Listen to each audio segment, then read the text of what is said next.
Hey, going on to part 3 here, and what we discussed already is that there's an unlimited marital deduction from estate taxes. There's another exemption, and on top of all the other exemptions, the unlimited charitable deduction, the $15,000 per year, that's called the annual gift tax exclusion. Then there's the tuition exclusion and the medical expense exclusion from gift taxes. But we also have another exemption out there, and that exemption is pretty big right now.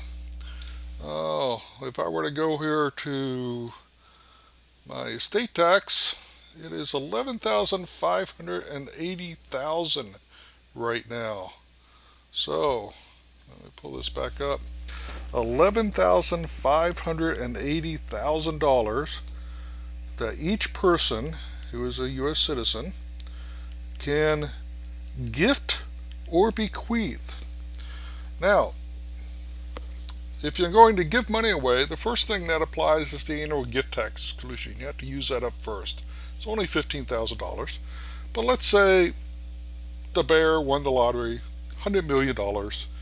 And after paying all the income taxes, I had $100 million left. And I was very generous and I said, I'm going to give each one of my estate planning students, 45 or so of them, $1 million each.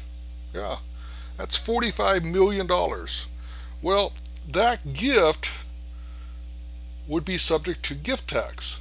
The first 11,580,000 is not subject to gift tax, but anything above that is subject to a tax of 40%.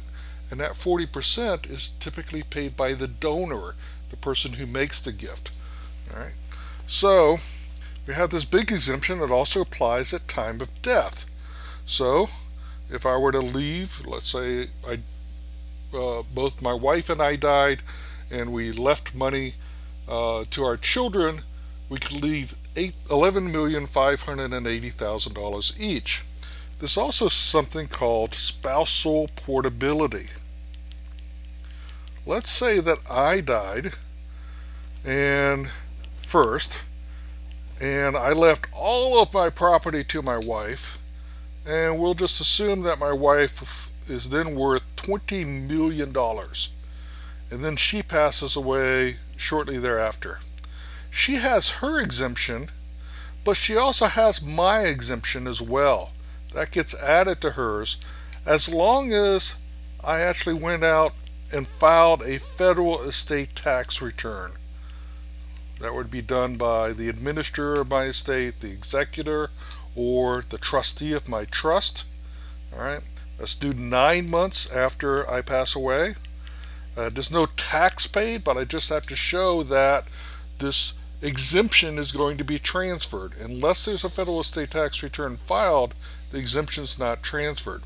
So my wife at this point would end up with $23,160,000 exemption, her own exemption plus mine, and if she was just worth $20 million when she passed away, she leaves that to our daughters. It's fully exempt.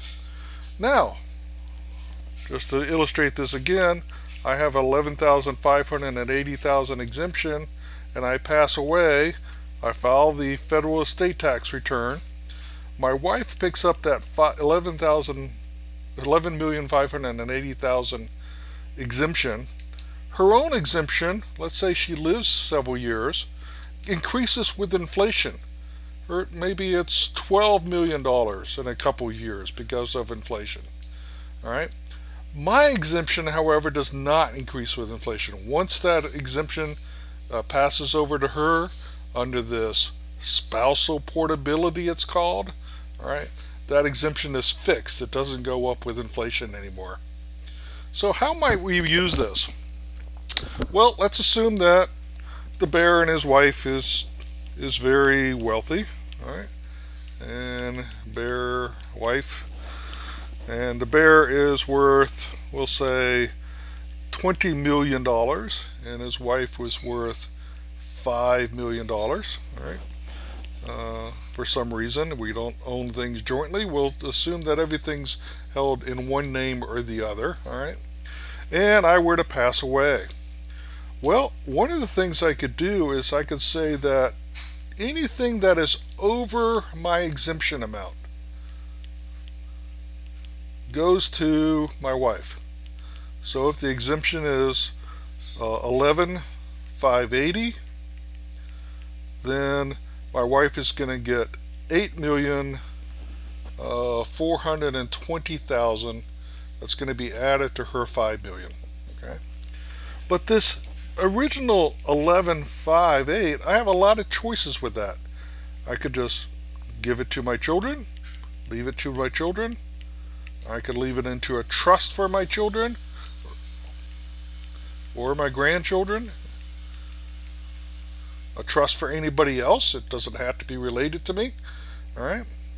Or, and this is what I really want to show you, is I could leave it into a trust for my wife. So here's Bear, $20 million. And what he does is he creates what's called a credit shelter trust. It's also called an applicable exclusion amount trust. And if you've ever heard the term AB trust, this is actually the B trust. All right. So an applicable exclusion amount is another word for this. Applicable exclusion amount, which is just a tax term. This is also called a family trust.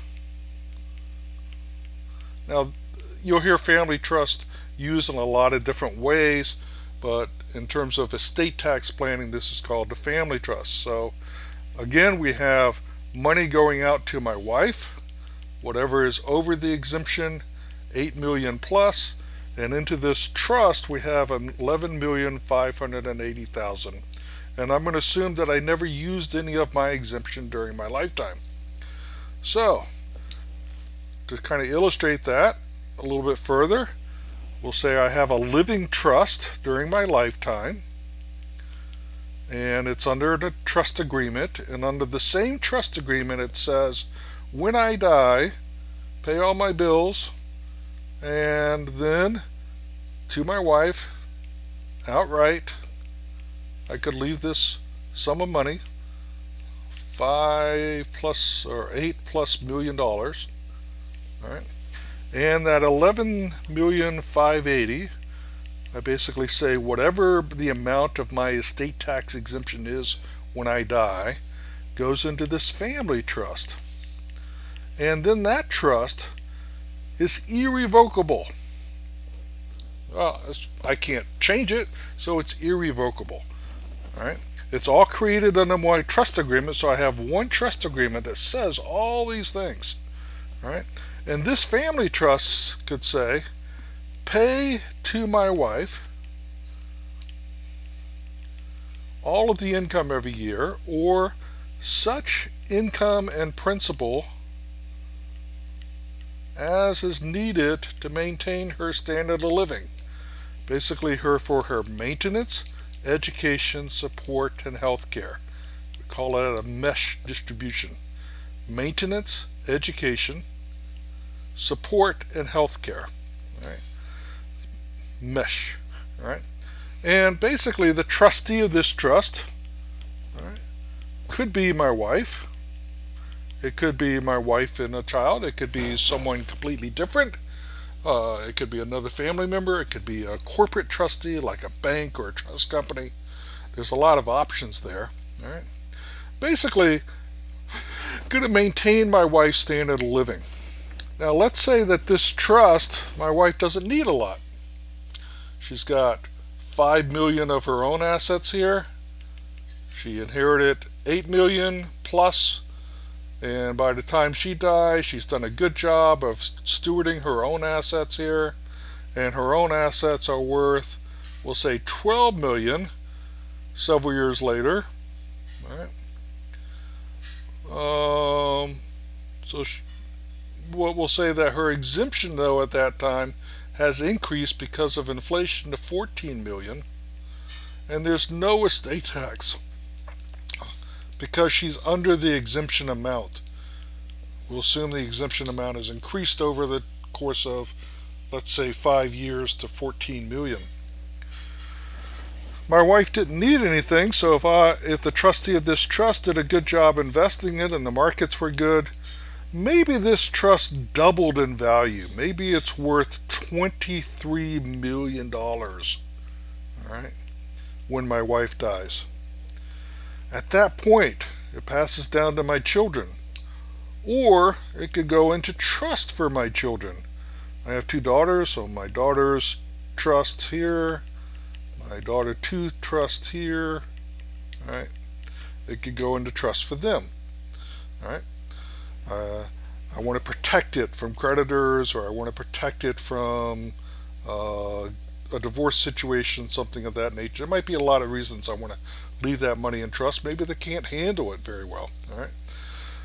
Is there any estate tax when, after I die, several years goes by, the trust grows in value to $23 million, well above the $14 million estate tax exemption at the time, because it's outpaced inflation? All right. Is there any estate tax? And the answer is no. There's no estate tax at this point. Isn't that wonderful? All right. Once you shelter something from estate taxes, once it goes in here at the time of my death, it's exempt from estate taxes. Any growth from that is also sheltered from estate taxes. Now, there might be other taxes. This has gone up in value. If these assets are subsequently sold, there might be some capital gains that need to be reported for income tax purposes, for example. But there's no federal or gift or estate tax at that point. So that's just an overview of basically the estate tax exemption, also called the applicable exclusion amount. It's a very high number. It changes with inflation every year. Right now, in 2020, it's 11,580,000. It's going to continue to go up with inflation until 2026.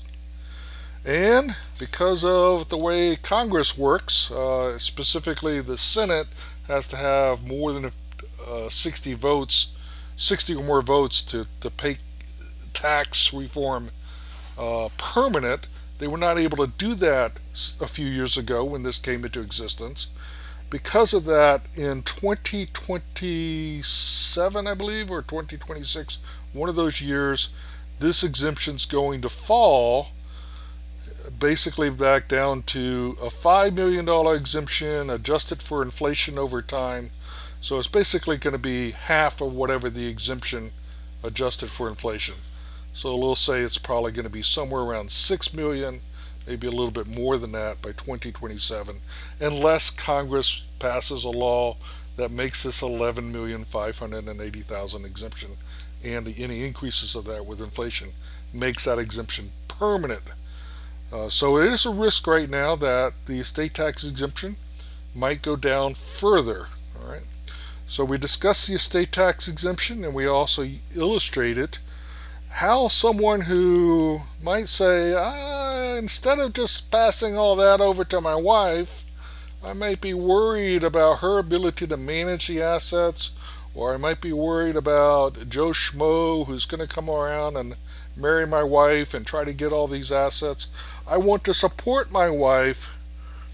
All right, so I'm going to create a family trust, and I'm going to have the trustee of that trust distribute money to my wife as needed, but that trust can also grow in value. And any growth in the value of that trust after I die also is exempt from estate taxes. So we'll stop it there and pick up with the next video. Thank you.